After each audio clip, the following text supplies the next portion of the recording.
Hey guys, today we're having another interview and I am super hyped about this interview. I'm going to be talking with Kayla Chalko, founder and lead speech therapist of Walkie Talkie Speech Therapy from California. She has an online course called How to Teach a Toddler to Talk, and she also released 4 books for kids. Today, we're talking about bilingualism and some common concerns and misconceptions people have about bilingualism. I'm going to break this interview down into 2 parts so it is easier for you to watch. So make sure you also watch the second part because Kayla is going to be sharing some great tips, advice, insights, as well as her experience. And down below in the description box, you'll find a list of all of Kayla's social media platforms. Hi, Kayla. How are you today? I'm doing great. Thanks so much for meeting with me online. Yes, thank you so much. I'm so excited about this conversation. It's literally a dream come true because you were one of those people I watched to get the idea about bilingualism and how to help my kid with his speech. Wow, that's so nice to hear. My goodness. How old's your child? He is almost 4 now. Oh, what a sweet age. And he's being raised bilingual, huh? Yeah. So, Multiple languages? What languages? so English and Ukrainian and a little bit of Russian. Because a lot of people here speak Wow. Russian. Yeah. So, Wow. How has that been going for you, raising your child with 3 different languages? well, it's been going good, I'd say, because he speaks like 2 languages and he doesn't have any problems with understanding both languages. And now he actually understands what is in Ukrainian language and in English language. So, yeah, He's able to differentiate and yeah, categorize those. yeah. That's very impressive. Right now, he often says, like, Mommy, I said this in Ukrainian, like in English, or that was, yeah. Wow, he can even name it for you. That's so neat. Yeah. He's pretty impressive because he started speaking when he was like 14 months old and hasn't stopped ever since. He's very talkative, like, very. That's good news. I love to hear that. Yeah. Wow. So you were interested in raising your child with multiple languages, researching online, and you found one of my videos? Yeah. And that was really Excellent. helpful because of course, I had my doubts and fears about this. Okay. But when I watched your videos and a lot of different people and gathered some information, I understood that I can do it and that Yes, this you is totally possible. can do it. Yeah. And this is And it's actually, a positive thing. yes, it's a positive thing. So today we're going to be talking about this, about raising kids bilingual and bilingualism in general. So let's start with the most common concern people have when it comes to raising bilingual kids or even teaching them a second language starting from a very young age, like 1, and when they Uh-huh. basically don't even speak their native language yet. So, will Okay. raising my kid bilingual lead to speech or developmental delays? No, it won't. That's the very good news that I want to share with everybody out there that no, bilingualism, multilingualism does not lead to speech and developmental delays. Yeah, this is a very common concern, and this is what a lot of people asked me about and told me about. Like, you shouldn't do that because, it's going to lead to some speech Yes. delays. So, Yeah, that is misinformation. And even some pediatricians are still advising against raising a child with multiple languages. And if the pediatrician, for example, notices a child's a little bit behind, they often do blame it on it being because of multiple languages, but that's not true. yeah. Well, I actually recently had a conversation with a friend of mine, and she asked me about raising her kid bilingual, and she asked me about like all the aspects because she knows what I'm doing, and she said like I Yeah. am a little bit concerned because my daughter, she's not speaking yet. She just kind of pronounces some separate words, but her Okay.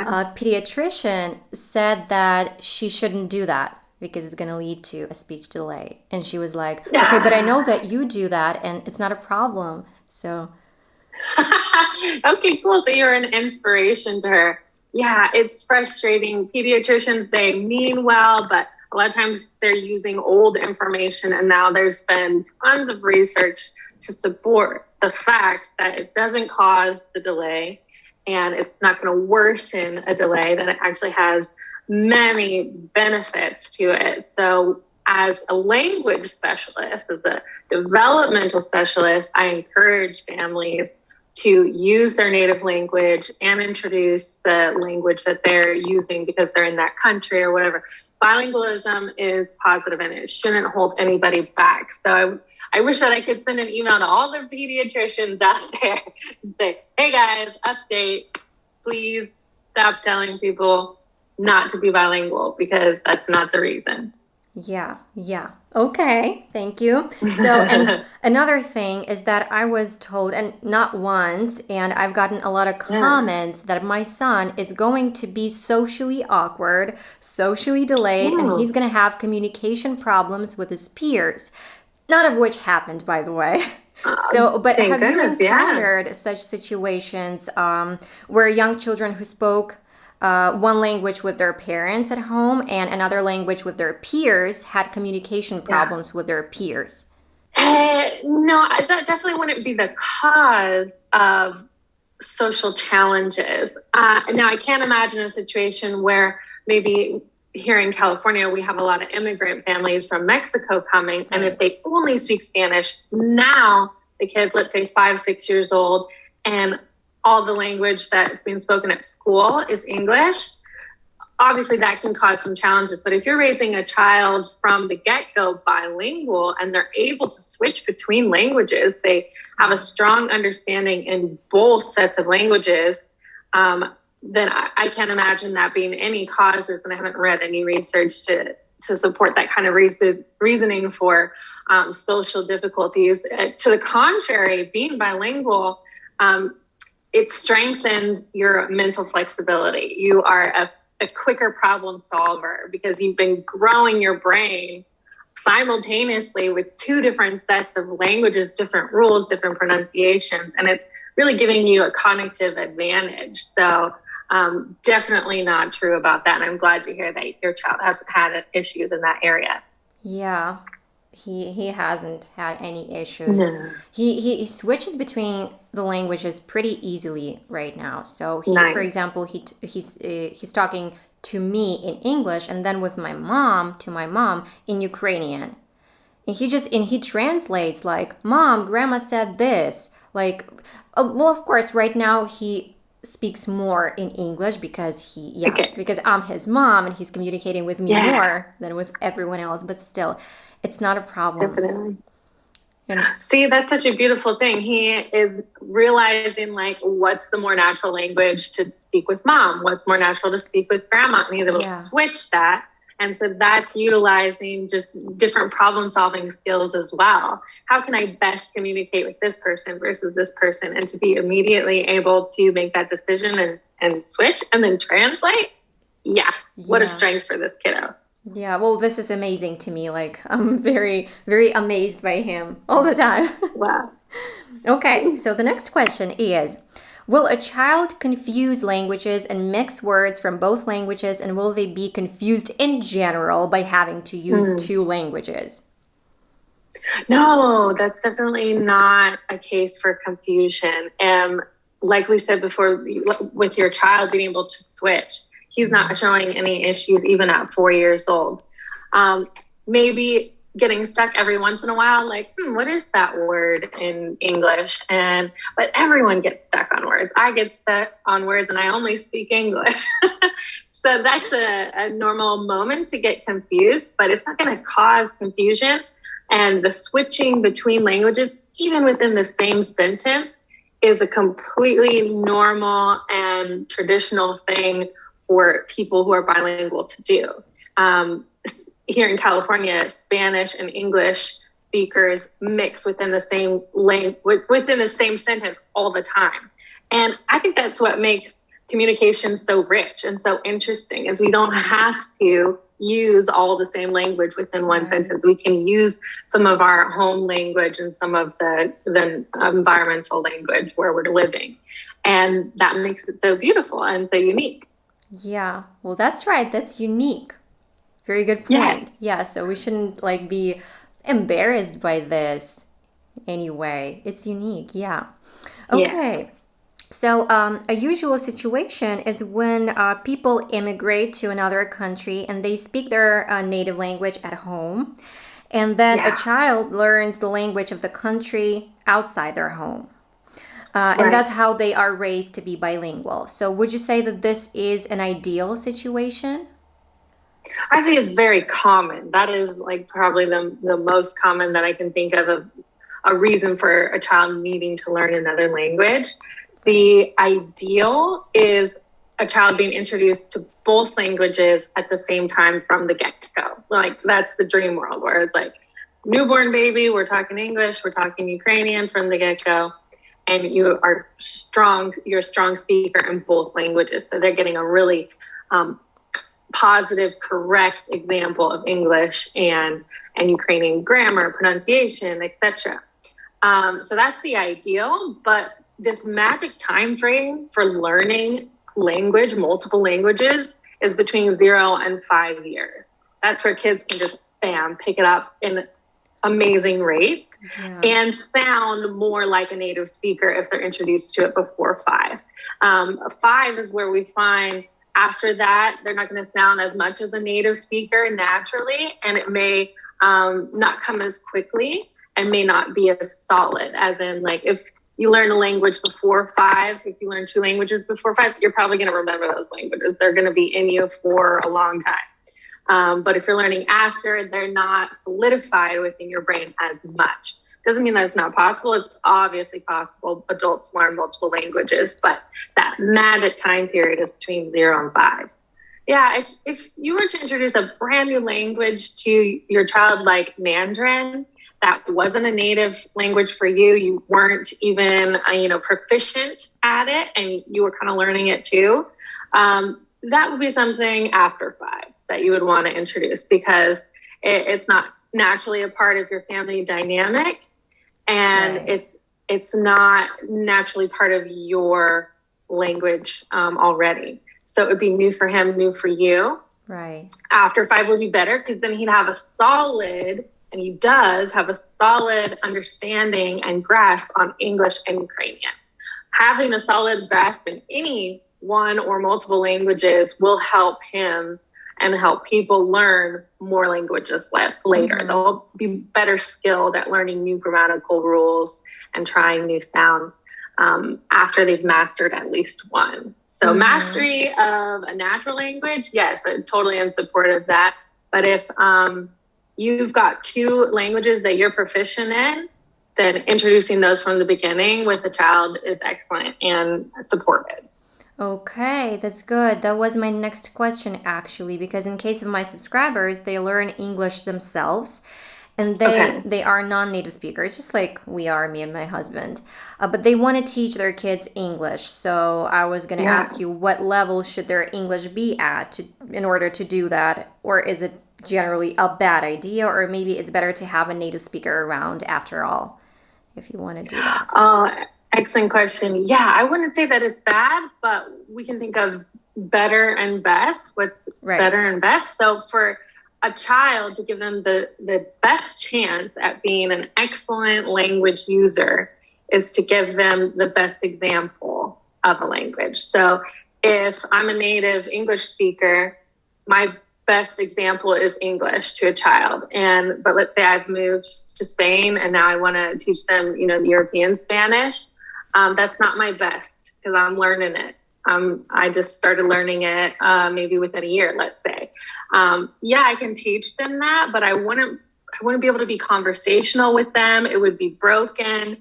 My pronunciation would be off. So I wouldn't want to focus on that for my 2-year-old because that's really not the correct example. I want to give my child, and research supports this, give them the best correct example that you can. Once they start mastering that, at least at like a 4-year-old level, like preschool level, introducing another new language, they'll be better at it because they've already mastered at the preschool level one language. So one language, A+ in one language is going to equal like better skills in another language. Okay, yes, I see. So if you have a very good level of English, Yes. then you can do that. Start Yes, that. yeah, it's hard to determine exactly like where for everyone, and it's sometimes you just have to start teaching your child English because that's what your life is demanding right there. Yeah, And right. I don't want people to feel embarrassed or feel like their language they shouldn't. You know what I mean? I'm always a fan of supporting new learning in any way. So I want parents to be brave and not feel like they have to be perfect speakers of any language. But if their native language Or is Russian, stronger. let's Yes. say, then giving that child majority of Russian would be beneficial for the child's learning. Right. Okay. The common like practice here is to teach the children English, like to give them to school for classes or whatever, Yeah. like at 4. So starting from the age of 4. And would it be a good idea for a parent when they started like teaching their kids English, start to try to communicate with them in English at the same time? Even if their level is like not very Yeah. good. So that would be a better idea in this case. Like to have Yeah. classes and then communicate with them. That sounds like an appropriate decision. Yeah, as if the parent's able to, use a full sentence Right. and it's correct, then that's great. Start using that with your child. But if it's a real struggle and it's real broken and it's not coming naturally, then it's not going to be as helpful to the child as continuing in your native language. Okay. I see. Okay. Okay. Are there any strategies for raising bilingual kids? And which one is the best, for example? The best, the best. Well, we're always learning new things, right? And every child is a unique learner. We all have different Right. learning styles. But in general, raising a child from the get go with two languages that a parent is already proficient at, that's going to give you really excellent results. And that child's going to master those two languages pretty well. Another strategy for raising a bilingual child is including materials in the home that are of both languages that you're teaching. So if you're teaching English and Ukrainian, having some kids' books in Ukrainian, having some kids' books in English. So they have that around them and they have the opportunity to pull out a book in Ukrainian and, Mommy, can you read this? Like they like that and they like the sounds of the words, and then switch over to an English book later. Even better than that is a bilingual book. So a book that is the whole sentence is in Ukrainian, and then right under it, the whole sentence is in English. While you're reading that book, the child can follow along. Even if they're not reading yet, they're being exposed to the written word, and they're seeing Ukrainian, and then they're seeing English. That's amazing. That is amazing because they're going to be learning slowly to recognize those symbols and realize, oh, this and this, they actually do mean the same thing. Okay. And that's going to help with that translation skill that you were mentioning Alex is already showing. Yeah, well, this is what we are doing. So I actually have a couple of bilingual books, and in Ukrainian and in English as well. So he loves when I read to him. Like we can read 5 books in a row at once. Yeah, so he loves it. Nice. Oh, Yes. that's good. Here, I have a pro tip for you though. With that translating, and I didn't learn this until a few years into my studying, but when teaching a child to be bilingual, it's best to give one language, pause, and then give the translation of the other language. There needs to be this pause, and there's a lot of research on why this pause is so important. So saying a sentence in English, pause, and then in Ukrainian is better than English Ukrainian right after each other. The child's brain will learn better if there's a slight pause in between the translations so that the brain can categorize. Okay, that was English, that was Ukrainian. So for a sentence or even for translating a word, you're saying the word book in English and then you're saying it in Ukrainian. Having a nice pause in between is better than English Ukrainian. Huh. Okay. Well, yeah. It's a very random, like minute thing that can make a big difference. Yeah, thank you for that. And I noticed that in general, it's better to speak a little slower to your child. Yes, so Yeah. true. Yes, Yeah, exactly. because sometimes we're like trying to explain something and it comes out really fast, and then they're looking at you like and blinking their eyes, like, and you can see that they didn't understand a word you just said. Yeah, definitely. And it goes even for adults, we don't always realize it, but if I'm asking you to explain something totally brand new to me, like how to fix a radio or something random, I'd Right. rather you tell me slowly. Yeah. That's new information. And if it's in a language that I'm not like as strong in, like please give it to me a little bit slower. Yeah. So That's true. that's just a really good point for learning in general. Yeah. My next question will be, like, for a non-native English-speaking parents, what can they use to help their kids to learn to speak the English language? Like, what resources can they use? We've talked about books, Oh yeah. maybe cartoons in English or some apps can help. Is that a good idea to use that? Yeah, I think it is. If you're not a native speaker.